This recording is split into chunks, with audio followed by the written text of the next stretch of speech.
halkaad naga daawanaysaan waa beejidka diga ah oo kala shabakatul mutaxaabuuna fillaah hoyga diinta TV hoyga khayrka TV iyo salaaxudiin TV iyo sidoo kale nasiixatu diiniya maanta barnaamijkeena xog ogaal waxaa marti inoogu ah Sheekh Cabdixafiid Macalin Nuur Maxamed oo aan rabnay in wax ka weydiino taariikh nololeedkiisa Sheekh Cabdixafiid soo dhaw بسم الله الرحمن الرحيم الحمد لله رب العالمين وصلى اللهم على نبينا محمد وآله طيبين وظاهر أجمعين الأستاذ وان دوهي بقولك بقول وسودوا إن شاء الله تعالى Sheekh Cabdixafiid waxaan rabnaa ugu horreyn in wax ka weydiino taariikh nololeedkaaga waxaan rabnaa Sheekh Cabdixafiid horta halkee ku dhalatay anigu waxaan ku dhashay magaalada tan Dhuusamareeb haye sanadkuna sheegi kartaa sanadkii qiyaas ahaan hadii la sheego waa 1981 81 dugsiga ugu horeeyay ee Quraanka halkee ku baratay dugsiga Dhuusamareeb dugsiga Macalin Maxamuud Macalin Axmed ee Dhuusamareeb ku yaala waa xaafada waa bari dugsiga ugu horeeyay oo aad ka bilowday Quraanka ma isaga ku dhameysatay mase dugsiyo kale oo aad dhigataa jiraan maya asaga iyaguna horeeyay iyaguna dambeeyay macallinkayga ma ahaan macallin kale ma wayaalan baba ma jira casharo diini ah oo aad ka baratay mashaayiq caan ah oo ku sugan gudaha Dhuusamareeb iyo deegaanada kale ee Soomaalida ka tirsan way jiraan aniga mashaayiq fara badan aan leeyahay ama Dhuusamareeb ha joogaan ama se gobolka Soomaaliya gudaheeda ha joogaan intaba way joogaan culimo badan jira culimada ugu badan oo aad isleedahay maanta cashirada ugu badan ama kutubada ugu badan aad ka baratay maxay nooga sheegi kartaa way fara badan yihiin waxa kamida sheekheena Sheekh Cabdishiiqaal oo muddo 15 sano ku dhawaad aan wax ka barayay waxa kamida Sheekh Maxamuud Cali Waceys oo sana ayaan dhawaad dhintay waxa kamida Sheekh Abubakar Xasan Maalin waxa kamida Sheekh Muxudiin Xasan ayaan la ayaa kamida oo culum fara badan aan ka akhristay lama soo koobi karo culimo fara badan ayaa kamida ilaa hadda ma jira kutubo cashira aad akhrisato oo anigu hadda aan ku tixanahay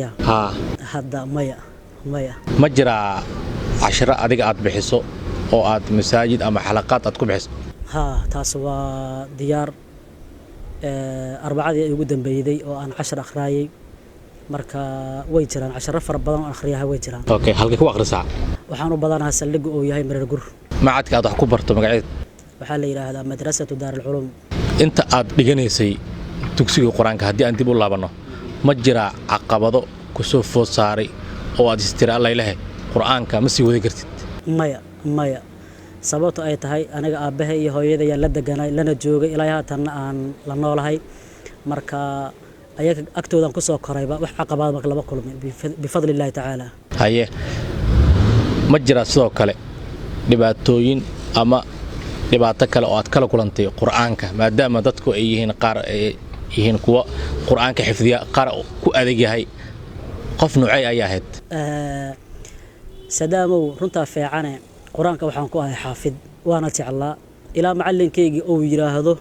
Cabdixafiid xitaa Quraanka anaga weega ogyahay waan gaaray heerkaas waana Ilaahay fadligiisa subhanahu wa ta'ala marka wax caqabada lama kulmin bi fadlillahi ta'ala okay markii aad dugsiga Quraanka aad dhameysay Quraanka hawsha ugu horeysay oo aad ku dhaqaaqday maxay ahayd waxay ahayd 95 meelahaas aan Quraanka si fiican u dhameeyay 96 waxaan ku beeray xalaqaadka diiniga iyo inaan xamar kitaabada u aado inta aad xirowga ahayd oo aad kitaabada aad raacanaysay caqabado ku soo food saaray ama xaq dhaqaale ama xaq kale ma jira way jiraan caqabad fara badan laakiinse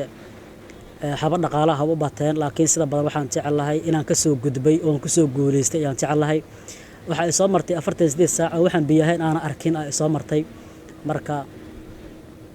waa caqabadkaas waa ka soo gudbay laakiin ma tira badan ma dhib badan insha Allah ta'ala maxaa ugu baaqaysaa xirta emiga doonayso in ay wax bartaan caqabado kasta ay la kulmi karaan maxaad fariin halka ugu gudbinaysaa waxaan ugu gudbaa cilmigu waa dib kaliya leelna laguma arko laguma yimaado marka qof kasta oo muslima sida diinteenu ay noo dhigaydo waxa la yiraahdaa safar la galo waxa ugu dhib badnaay safarkii Nabi Muuse alayhi salaam asagana sheegay inuu ahaa safar dhib badan laqad laqina min safarina hada nasaban asaga yiri hadana safarkaas wuxuu ahaa safar tacallum ayuu ahaa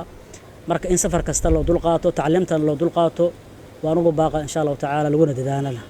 okay shacabta xafiid ma jira kutuba adiga aad aliftay oo aad qortay ها way jiraan kutub fara badan ayaa jirta okay yaa kamid ah kutubadaas waxaa kamid ah kutubtaas waxaa kamid ah sarfiga xaashiyada aad maqasheen tuhfatu raaqibiinka la yiraahdo caqiidada taysiir kalaam fi alfaad hayat alislam waxaa kamid ah ahadiithta kitaab la yiraahdo mukhtaar ahadiithka taqriirkiisa la yiraahdo tahdiib adraaf alahadith iyo kutub fara badan oo kale oo tasawuf leh oo naxwo leh iyo sarfi leh kutub fara badan kamid ah okay aad u basantahay maxaa ku dhaliyay in aad kutuba alifto ama aad qorto al-ustaad Sadaamo kutubtaas in aan qoro waxa sabab iigu ahaa anaga oo ku noolay waagan kutubtaas akhraayay oo mudarrisnimada aan bilaabay 2003 anoo ku noolay wadan baadiye ah kutubteena ay dib kaliya noqdeen markaas waxaan go'aansaday inaan aniga nafsadeeda u fududeeyo dadka iga dambeeyaan aan u fududeeyo insha Allah ta'ala saasaan ugu khaliftay kutubtu aad bay u adkaayeen caqabada noocay ah ayaad kala kulantay inta aad sameeysay qoristaas meeqa sano kugu qaaday alifta kutubadaas horta sanooyin fara badan ilaa haatan aan ku jira ta'liifkii bifadlillahi ta'ala laakiin si caqabadaha ay ugu qabteen waxa kamid ah ugu daraa anoo ku noolay meel baadiye ah aan haysan tiknoolajiyada maanta la haysto oon haysan maktabad waaweyn oo kitaab ah aan haddana waxaan isku dayay inaan kutubo fara badan oo xoog leh miisaan leh in aan qoro sida مثلا badrudiinka oo wax sharaxa aan hadda ka hor xaashiye aan u arkin inaan xaashiye isku dayo ilaahayna waa igu guuleeyay bifadlillahi ta'ala